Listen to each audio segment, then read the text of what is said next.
Engineer M के झा स्वागत करता हूं आपका जीनियस फिजिक्स में। दोस्तों, आज के लेक्चर में हम एक बहुत इंपॉर्टेंट टॉपिक को लेकर के आपके सामने आए हैं। बहुत सारे स्टूडेंट्स का ये पूछना रहता है कि सर 12th कर लिए, 12th के बाद अब क्या करें। तो आज का हमारा टॉपिक यही है कि 12th के बाद क्या करें। अगर आपने 12th कर लिया है या इंटरमीडिएट कर लिया है तो उसके बाद क्या करें। तो दोस्तों, इसी पे आज हम बहुत डेप्थ में इस चीज को समझेंगे। आज के इस लेक्चर में हम इन चीजों को काफी अच्छी तरह से समझेंगे। तो सबसे पहला क्वेश्चन है कि 12th के बाद क्या करें। 12th के बाद अगर आपने 12th कर लिया है, बॉयज एंड गर्ल कोई भी स्टूडेंट अगर 12th कर लिए हैं तो उसके बाद वो क्या करें। तो देखिए, आज मैं आपको एक चीज क्लियर कर देना चाहता हूं कि जब आप 12th कंप्लीट कर लेते हैं और आप चाहते हैं कि आपने पढ़ाई की है तो पढ़ाई से जुड़ी हुई कोई काम करें या कुछ ऐसा करें जिसमें कि पढ़ाई का आपका योगदान हो। तो आपके पास दो रास्ते हैं। पहला रास्ता है कि आप जल्द से जल्द नौकरी करें, जॉब करें। आप जल्द से जल्द गवर्नमेंट जॉब करें। हो सकता है कि ऐसा सोचने के पीछे कई कारण हो। आपकी परिवार की स्थिति अच्छी नहीं है, आपको अपने फैमिली को सपोर्ट करना है, या किसी अन्य कारण से भी आप चाहते हैं कि हम जल्द से जल्द नौकरी करें। और आपका दूसरा हो सकता है, 12th के बाद का दूसरा आयाम हो सकता है कि आप आगे पढ़ाई करें। 12th के बाद आगे भी आप पढ़ाई करें और उसके बाद कुछ अच्छा पढ़ने के बाद, आगे तक पढ़ने के बाद हम कहीं जॉब करें और कहीं लाइफ सेट करें। तो इन दोनों बातों को हम आज अच्छे से समझेंगे। तो चलिए, जब हम सबसे पहले चलते हैं पहले मैटर की तरफ कि जल्द से जल्द नौकरी। डियर स्टूडेंट्स, अगर आप जल्द से जल्द नौकरी लेना चाहते हैं तो आपके पास सामान्यतया ये 3 ऑप्शन अवेलेबल हैं। पहला ऑप्शन आपके पास है कि आप इंडियन आर्मी ज्वाइन करें। Indian army. दोस्तों, मौजूदा समय में इंडियन आर्मी के प्रति स्टूडेंट्स का और भारत के युवाओं का बहुत ज्यादा क्रेज बढ़ा है। इसका कारण है कि इंडियन आर्मी में बहुत अच्छी फैसिलिटीज मिलती हैं और देश सेवा करने का दोस्तों अपना एक अलग मजा है। तो इन्हीं कारणों से इंडियन आर्मी आजकल बहुत डिमांड में है। तो इंडियन आर्मी में जाने के आपके पास 2 तरीके हो सकते हैं। पहला कि आप 10th बेसिस पे जाएं, जिसको हम लोग GD बोलते हैं, जनरल ड्यूटी, जो सैनिक बहाल होते हैं इंडियन आर्मी में। तो वो आपका 10th के बेसिस पे होता है। आपने 12th कर लिया तो कोई दिक्कत नहीं है, 10th तो आपने किया ही है। तो आप सबसे पहला तरीका ये चुन सकते हैं कि आप GD की तैयारी करें। इसके लिए फिजिकल वगैरह जो भी है आप गूगल पे सर्च करें या हम इसके वीडियो आगे डाल देंगे। तो आप अच्छे तरीके से दौड़, उसके बाद फिजिकल के जो भी मापदंड है, बीम, इन सब चीजों को आप मजबूत करें। और उसके बाद एक रिटन एग्जाम होता है जिसका लेवल बहुत ज्यादा हार्ड नहीं होता है। आप 1-2 महीने पढ़ के भी आप इसके रिटन एग्जाम को पास कर सकते हैं और आप आर्मी में जा सकते हैं। दूसरा कि आप 12th बेसिस पे आर्मी में जाएं। तो 12th बेसिस पे आर्मी में जाने के कई सारे तरीके हो सकते हैं, जिसमें मुख्य है क्लर्क, कि आप आर्मी में क्लर्क बने, क्लर्क की तैयारी करें। दूसरा हो सकता है नर्सिंग, जो केवल उन्हीं स्टूडेंट्स के लिए है जिन्होंने बायो से 12th किया है। तो आप अगर बायो से 12th किए हैं, आपका मेन पेपर बायोलॉजी था, तो आप इंडियन आर्मी में नर्सिंग से जा सकते हैं और बाकी सबसे तो जा ही सकते हैं। साथ ही साथ आप क्लर्क से जा सकते हैं और नर्सिंग से जा सकते हैं अगर आप 12th के बेसिस पे जाते हैं। तो इन सब के लिए दोस्तों मैं आपको बता दूं कि इंडियन आर्मी में जाने के लिए आपको सबसे इंपॉर्टेंट है एक अच्छा फिजिकली फिटनेस। मतलब आपका दौड़, आपका बीम, या जो भी फिजिकल क्राइटेरियाज हैं वो आपके स्ट्रांग होने चाहिए। तब आप इंडियन आर्मी में आराम से जा सकते हैं। 6 महीना मेहनत करेंगे, आपका सिलेक्शन इसमें आराम से हो जाएगा। 1 साल में तो हो ही जाना है, क्योंकि हर साल इसकी वैकेंसी ऑलमोस्ट आती ही रहती है। दूसरा टॉपिक है कि इंडियन नेवी या एयरफोर्स। दोस्तों, मैं एक बात साफ साफ कर देना चाहता हूं। अगर आपने 12th में स्टडी काफी अच्छे तरीके से किया है तभी आप इंडियन नेवी या एयरफोर्स को चुनें। अन्यथा अगर आपने 11th और 12th का अध्ययन अच्छी तरह से नहीं किया है तो आपको दोस्तों अच्छी तरह से पढ़ना पड़ेगा आगे, क्योंकि इंडियन नेवी में या इंडियन एयरफोर्स में जाने के लिए आपका 11th और 12th का जो साइंस पेपर है, जनरली मैथ और फिजिक्स, ये दोनों अच्छा होना चाहिए आपका। इस पे अच्छा कमांड होना चाहिए, साथ ही साथ इंग्लिश पे आपकी अच्छी पकड़ होनी चाहिए। तो अगर आप मानते हैं कि इन मैथ्स को, फिजिक्स को, इंग्लिश को अगर आपने थोड़ा सा भी अच्छी तरह से पढ़ा है या आप अच्छी तरह से 11th और 12th में पढ़े हैं, तब आप इंडियन नेवी या एयरफोर्स को चुने। काफी अच्छी नौकरी है, काफी अच्छी सैलरी भी है और इसमें एक रॉयल लाइफ आपको मिलेगा। अन्यथा अगर आपको डिफेंस में जाने का शौक है, देश सेवा करने का शौक है और अगर आपने बहुत अच्छे से पढ़ाई इंटरमीडिएट में नहीं किया है, तो आप इंडियन आर्मी को चुनेंगे। ये मेरी व्यक्तिगत राय है। तो आप इंडियन नेवी में जा सकते हैं या एयरफोर्स में जा सकते हैं। अब हम बात करते हैं इंडियन नेवी और इंडियन एयरफोर्स का क्या सिलेक्शन प्रोसीजर है। दोस्तों, इंडियन नेवी में और एयरफोर्स में, इन दोनों में सिलेक्शन पाने के लिए एग्जाम्स होते हैं। जैसे कि इंडियन नेवी में जाने के लिए इंटरमीडिएट पे एग्जाम होता है SSR, सीनियर सेकेंडरी रिक्रूट, जिसके तहत आप इंडियन नेवी में एक अच्छा पोस्ट गेन करते हैं, एक अच्छी नौकरी मिलती है आपको और अच्छा खासा इसमें आपको सैलरी भी मिल जाता है। अब इस SSR के एग्जाम में जो सिलेबस है वो है मैथमेटिक्स, फिजिक्स, इंग्लिश और जीके जीएस, जिसमें कि फिजिक्स, मैथमेटिक्स वगैरह का जो लेवल होता है वो आपका +2 लेवल का होता है, इंटरमीडिएट लेवल का होता है, जिसमें कि 11th और 12th से क्वेश्चन पूछे जाते हैं। तो ये हो गई नेवी की बात। अगर हम एयरफोर्स की बात करें तो एयरफोर्स में 2 एग्जाम्स होते हैं। एक होता है एक्स ग्रुप, जिसको हम लोग टेक्निकल भी बोलते हैं, टेक्निकल। दूसरा होता है वाई ग्रुप, जिसको हम लोग नॉन टेक्निकल बोलते हैं।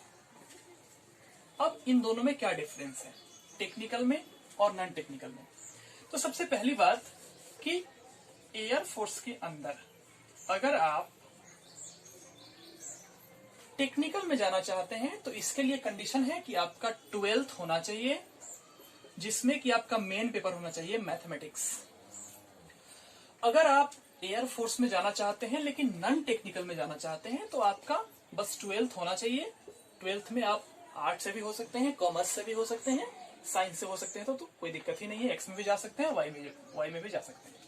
इसके अलावा आप बायोलॉजी से भी, अगर आपका मेन पेपर बायो है तो भी आप वाई ग्रुप में जा सकते हैं। तो इन दोनों ही ग्रुप में जाने के लिए आपको सबसे इंपॉर्टेंट है कि एक्स ग्रुप में जाने के लिए आपको मैथ, फिजिक्स और इंग्लिश, इन दोनों का एक कंबाइंड पेपर होता है 70 मार्क्स का। 70 मार्क्स का इसका एक पेपर होता है, जिसमें जनरली जो कट ऑफ होता है वो 45 के अराउंड होता है। एक्स ग्रुप का हम बात कर रहे हैं, एयरफोर्स एक्स ग्रुप का जनरल कट ऑफ 45 के आसपास होता है। तो 70 में से 45 मार्क्स लाओ और एयरफोर्स में जाओ। इसके बाद एक छोटा सा, अगर आप फिजिकली फिट हैं तो बहुत सिंपल रनिंग होता है, जो कोई भी दौड़ सकता है। 7 मिनट का टाइम मिलता है, 1600 मीटर दौड़ना होता है और उसका फिजिकल क्राइटेरिया काफी आसान है, एकदम आराम से आप जा सकते हैं। तो इस तरीके से हम कह सकते हैं कि इंडियन नेवी हो या इंडियन एयरफोर्स, इन दोनों में जाने के लिए आपका एजुकेशनल पार्ट स्ट्रांग होना चाहिए, आपका पढ़ाई अच्छा होना चाहिए, तब आप आसानी से इन दोनों में जा सकते हैं और काफी अच्छा लाइफ आपको यहाँ मिलेगा। अब अगर आप इन दोनों में नहीं जा पा रहे हैं तो एक तीसरा रास्ता भी आपके पास है, वो है जनरल कंपटीशन। जनरल कंपटीशन यानी कि वैसा कंपटीशन जिसमें आप भी पार्टिसिपेट करेंगे, आपसे 10 साल बड़े लोग भी पार्टिसिपेट करेंगे, हम भी उसका एग्जाम देंगे, आपसे जूनियर भी इसका एग्जाम देगा। मतलब उसका एज का लिमिटेशन काफी लंबा होता है, वो 18-20 साल से शुरू होता है और 35 तक एंड होता है। मतलब 18-20 साल से लेकर के 35 साल तक के लोग इस एग्जाम का फॉर्म भरेंगे। सबसे अहम बात यह है कि जनरल कंपटीशन के बारे में एक सबसे इम्पोर्टेंट बात कि इसमें कंपटीशन काफी ज्यादा है, काफी ज्यादा कंपटीशन है। ये बात सच है।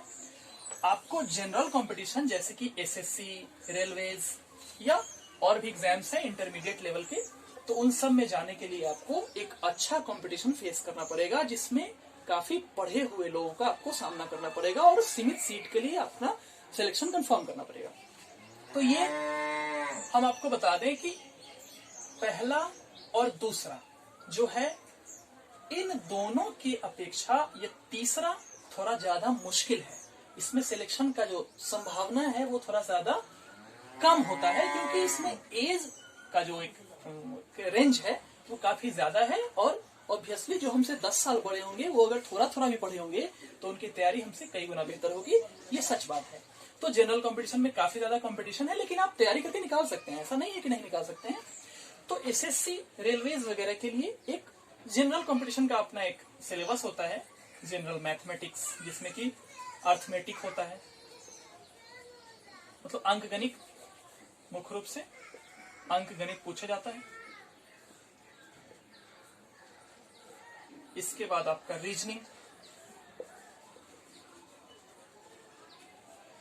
इसके बाद आपका पूछा जाता है इसमें जीके, जनरल नॉलेज, जिसमें कि आपका हिस्ट्री, ज्योग्राफी, पॉलिटी, इकोनॉमिक्स इत्यादि पूछे जाते हैं। इसके अलावा जीएस भी होता है, जनरल साइंस, जिसमें आपको फिजिक्स, केमिस्ट्री एंड बायो पूछे जाते हैं। इसका लेवल, इन सब का लेवल जो होता है वो काफी ज्यादा गहराई में नहीं होता है, लेकिन इसका सिलेबस काफी फास्ट होता है। तो आप इन तीनों को चुन सकते हैं अगर आप चाहते हैं जल्द से जल्द नौकरी करना, और अगर आपके अंदर से ये इच्छा है कि हम जल्द से जल्द जॉब में आए, तो आप इन तीनों में से किसी को चुन सकते हैं। अब हम चलते हैं आगे पढ़ाई की तरफ, कि आप चाहते हैं कि नहीं, अभी हमारे परिवार की स्थिति बेहतर है, ठीक ठाक है, हमको कोई जल्द से जल्द जॉब की जरूरत नहीं है, हम अभी टिक सकते हैं, फील्ड में टिक सकते हैं। मोटा मोटी अगर मजाकिया लहजे में कहा जाए तो हम कह सकते हैं कि अभी हम पढ़ाई के इस समुद्र में और डुबकी लगा सकते हैं और उसमें रह सकते हैं। तो अब आपके पास जो मुख्य रास्ते हैं वो इस तरीके से हैं कि आप इंटरमीडिएट के लेवल पे पॉलिटेक्निक कर लें। पॉलिटेक्निक, अलग अलग ट्रेड्स में पॉलिटेक्निक है, जैसे सिविल हो गया, मैकेनिकल है, इलेक्ट्रिकल है, कंप्यूटर साइंस है, बहुत सारे ब्रांचेस हैं, उनसे आप पॉलिटेक्निक का कोर्स कर सकते हैं। पॉलिटेक्निक का कोर्स 3 साल का एक कोर्स है, जिसके बाद आप अगर चाहें तो सरकारी नौकरी में भी जूनियर इंजीनियर के पोस्ट पे बहाल हो सकते हैं, या फिर प्राइवेट कंपनी में भी आप जेई के पोस्ट पे जनरली बहाल हो सकते हैं। तो आपका पॉलिटेक्निक करने का ये एक हो सकता है तरीका, आप ऐसा कर सकते हैं। साथ में आप चाहें तो पॉलिटेक्निक के अलावा आप आईटीआई कर सकते हैं। आईटीआई इंडस्ट्रियल ट्रेनिंग इंस्टीट्यूट से जो एक कोर्स होता है 2 साल का, जो मतलब जिसके आधार पर आप रेलवे वगैरह में जा सकते हैं, तो ये भी आप कर सकते हैं। या फिर बहुत सारे लोगों का डिमांड होता है कि सर क्या इंजीनियरिंग करें इंटरमीडिएट के बाद? कर सकते हैं, इजीली कर सकते हैं आप। इंटरमीडिएट अगर आपने साइंस से किया है, जनरली अगर आपने मैथ से इंटरमीडिएट किया है, मैथमेटिक्स आपका पेपर था, मेन पेपर था इंटरमीडिएट में, तो आप इंजीनियरिंग कर सकते हैं। इंजीनियरिंग के लिए आप एग्जाम्स की तैयारी कर सकते हैं, जिसमें कि मेनली अभी जेईई मेन एक एग्जाम होता है। जेईई मेन एक ऐसा एग्जाम है जिसके थ्रू आप आईआईटी में जा सकते हैं, इसके बाद एडवांस दे करके, या इस जेईई मेन के स्कोर पे आप भारत के एनआईटी कॉलेजेस में एडमिशन ले सकते हैं। इसके अलावा भारत के जितने भी सरकारी या प्राइवेट अच्छे कॉलेजेस हैं, उन सब में आप जेईई मेन के एग्जाम के स्कोर या मार्क्स के बेसिस पे आप एडमिशन ले सकते हैं। आप चाहें तो किसी प्राइवेट कॉलेज में,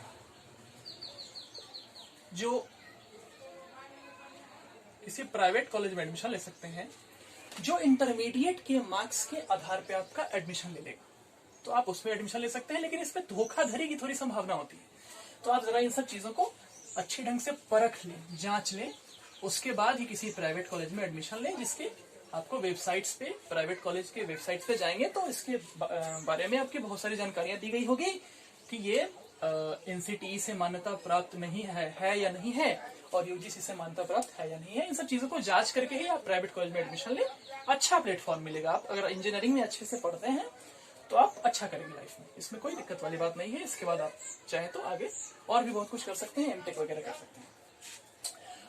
खास करके लड़कियों में मेडिकल के प्रति एक आकर्षण दिखा जाता है। जो छात्राएं खास करके इंटरमीडिएट करती हैं, उनका बायो मेन पेपर होता है, तो वो चाहती हैं कि हम मेडिकल में जाएं। तो मेडिकल फील्ड में जाने के लिए आपके पास फर्दर 2 ऑप्शन है। पहला कि आप नीट की तैयारी करें। नीट एक एग्जाम है जिसके थ्रू एमबीबीएस में एडमिशन होता है।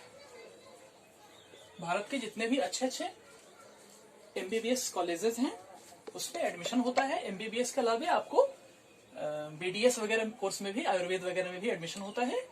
तो इंटरमीडिएट के लेवल पे अगर आपने बायो से इंटरमीडिएट किया है तो आप नीट का तैयारी करके एमबीबीएस कर सकते हैं किसी इंस्टीट्यूट से। काफी अच्छा प्लेटफॉर्म मिलेगा, आप डॉक्टर बन जाएंगे। दूसरा कि आप किसी प्राइवेट कॉलेज से मेडिकल कर सकते हैं, मतलब प्राइवेट कॉलेज से आप एमबीबीएस कर सकते हैं। सबसे इंपॉर्टेंट बात यह है कि प्राइवेट कॉलेज से एमबीबीएस करने के लिए आपके घर की आर्थिक स्थिति बहुत अच्छी होनी चाहिए, क्योंकि ये कॉलेजेस काफी महंगे होते हैं। कितना भी कम लगेगा तो आपको 30-40 लाख रुपया तो लग ही जाएगा एक एमबीबीएस का कोर्स प्राइवेट कॉलेज से करने में। तो अगर आपके घर की आर्थिक स्थिति उतनी अच्छी है तो आप इसको चुन सकते हैं, काफी बढ़िया है, कोई दिक्कत नहीं है। एमबीबीएस के फील्ड में अभी भी, मेडिकल फील्ड में बहुत ज्यादा कंपटीशन नहीं है, हाँ, तो आप ऐसा कर सकते हैं। या फिर आप चाहें तो पारामेडिकल का एग्जाम दे सकते हैं। पारामेडिकल का जो एग्जाम होता है वो पॉलिटेक्निक के साथ ही बिहार में खास करके होता है। तो बिहार पॉलिटेक्निक और पारामेडिकल के एग्जाम का एक साथ फॉर्म निकलता है बीसीईसी के थ्रू। तो आप उस फॉर्म को भर के आप पारामेडिकल कर सकते हैं, या इसके अलावा आप पारामेडिकल प्राइवेट से भी कर सकते हैं। प्राइवेट से भी बहुत सारे इंस्टीट्यूट पारामेडिकल करवाते हैं, लेकिन प्राइवेट वाले थोड़े महंगे होते हैं, तो आप इस बात का थोड़ा ख्याल रखेंगे। तो मेडिकल के ये सारे तरीके हो सकते हैं। आप या तो नीट की तैयारी करें, या प्राइवेट से एमबीबीएस करें, या पारामेडिकल करें, प्राइवेट से हो या सरकारी कॉलेज से हो। सरकारी के लिए आपको बिहार पारामेडिकल या बिहार पॉलिटेक्निक के एक साथ उसका फॉर्म आता है, उसको भर के आप पारामेडिकल में जा सकते हैं, या फिर प्राइवेट कॉलेज से भी आप पारामेडिकल कर सकते हैं। और इसके बाद लास्ट में एक बहुत परफेक्ट रास्ता है, जिस रास्ते को आजकल बहुत सारे लोग चुन रहे हैं। वो रास्ता क्या है? वो है ग्रेजुएशन करना है। कि आप इंटरमीडिएट कर लिए, आप बीए करेंगे, बीएससी करेंगे, बीकॉम करेंगे, अलग अलग ऑनर्स के पेपर्स होते हैं, उससे आप ग्रेजुएशन कर लेंगे। तो दोस्तों, इसमें एक सबसे महत्वपूर्ण बात यह है कि अगर आप ग्रेजुएशन में एडमिशन लेते हैं तो मौजूदा समय में सिंपली अगर आप ग्रेजुएट हैं किसी साइंस के सब्जेक्ट से या किसी आर्ट के पेपर से, तो एक बहुत अच्छा प्लेटफॉर्म मिलने का संभावना काफी कम होता है। इसलिए लोगों का आकर्षण इन सब क्षेत्रों में थोड़ा बढ़ा है। लोग जल्द से जल्द नौकरी भी लेने लगे हैं, या फिर लोग इंजीनियरिंग, मेडिकल की तरफ मुड़ने लगे हैं। तो आप अगर ग्रेजुएशन करना चाहते हैं तो ग्रेजुएशन करने के साथ साथ आप ग्रेजुएशन तो करें ही, अपने हिसाब से कोई भी सब्जेक्ट आप चुन सकते हैं ग्रेजुएशन के लिए। आपके क्षेत्र में जो भी कॉलेज उपलब्ध हो उसमें जो भी विषय आपका लेना है ले सकते हैं, और उसके बाद आप जनरल कंपटीशन की तैयारी कर सकते हैं। ग्रेजुएशन में आपने एडमिशन ले लिया और उसके बाद आप जनरल कंपटीशन की तैयारी करने लगे, तो ये एक अच्छा तरीका होता है। जनरली लोग जो जनरल कंपटीशन की तैयारी करते हैं वो ऐसा ही करते हैं कि ग्रेजुएशन में एडमिशन भी ले लिया और साथ में जनरल कंपटीशन की तैयारी भी करने लगते हैं। इसके अलावा आप चाहें तो ग्रेजुएशन के साथ साथ यूपीएससी की तैयारी कर सकते हैं। यूपीएससी की तैयारी कर सकते हैं, जिसके थ्रू आप भारत सरकार में बहुत टॉप लेवल के पोस्ट पे आईएएस, आईपीएस, आईआरएस या इंडियन फॉरेस्ट सर्विस वगैरह में आप जा सकते हैं। ये एक अच्छा तरीका होता है। अच्छा, इसके अलावा आप चाहें तो इंटरमीडिएट के ग्रेजुएशन के साथ साथ आप बीपीएससी की तैयारी कर सकते हैं। बीपीएससी की तैयारी कर सकते हैं। बीपीएससी के थ्रू बिहार लोक सेवा आयोग में अलग अलग पोस्ट निकलते हैं, जैसे आप बीडीओ बन सकते हैं, आप सीओ बन सकते हैं, आप एसडीओ बन सकते हैं, आप बीएसपी बन सकते हैं, या बीपीएससी में बहुत सारे पोस्ट हैं। बीपीएससी में बहुत सारे एग्जाम, सीडीपीओ बन सकते हैं आप। तो इतने सारे एग्जाम्स हैं, तो आप बीपीएससी को भी चुन सकते हैं।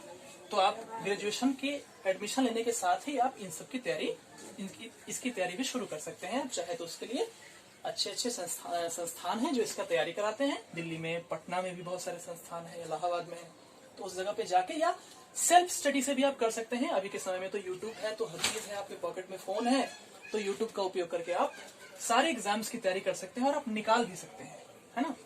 तो आप ऐसा कर सकते हैं।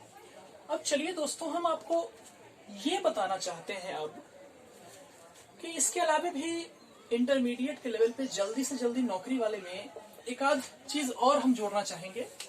कुछ लोग क्या करते हैं कि एनडीए की तैयारी करते हैं, एनडीए,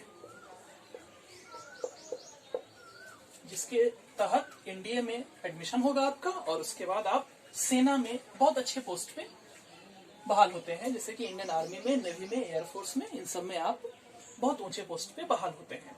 तो एनडीए का तैयारी भी कुछ लोग करते हैं, लेकिन इसमें सिलेक्शन की संभावना बहुत ज्यादा कम होती है, क्योंकि इसमें जनरली कुछ सीट्स रिजर्व होते हैं शायद सैनिक स्कूल के स्टूडेंट्स के लिए, या उन स्टूडेंट्स के लिए जिनके पिताजी या जिनके घर में कोई आदमी देश सेवा में लगे हैं, आर्मी में है, नेवी में है या एयरफोर्स में है। तो आप एनडीए का तैयारी भी कर सकते हैं।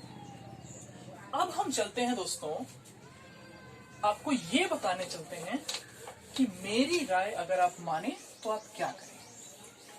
अगर आप मेरा कहना माने तो आपको क्या करना चाहिए, खास करके तब जब आप ग्रामीण परिवेश से हैं, आप गांव से हैं, आपने हिंदी माध्यम से पढ़ाई की है, तो उन सब स्थितियों में सबसे अच्छा ऑप्शन, अगर आपका बैकग्राउंड बहुत अच्छा नहीं है, इन सब परिस्थितियों में आपके पास सबसे अच्छा ऑप्शन होगा कि अगर आपने इंटरमीडिएट कर लिया है, अगर आपने इंटरमीडिएट किया तो है पर पढ़ाई आपने अच्छे से नहीं की है और आप फिजिकली फिट हैं, तो आप आर्मी को चुनें।